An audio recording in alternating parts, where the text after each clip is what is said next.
Explaining mentoring in 3 words is impossible. But I'll have a go.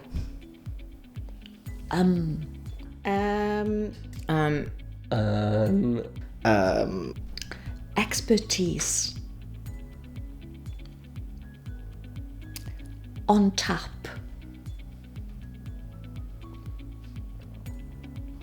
Focused.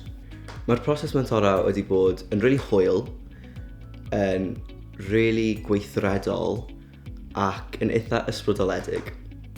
I would say inspiring. Inspiring. Ysbrydoledig. Inspirational. Affirmative. Trylwyr. Challenging. Growth. Rigorous. Generative. Personal would definitely be one. Just relatability.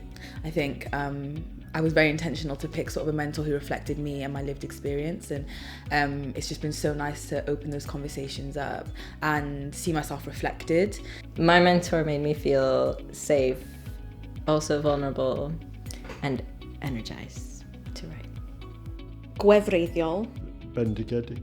Confidence. Validating. I would describe it as fun.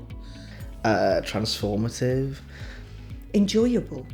And empowering.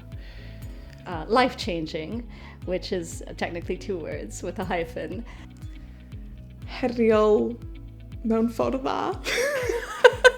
Dyna fan yn 4 gair. Dyna fan 10, sorry. Dwi'n torri'r rheola.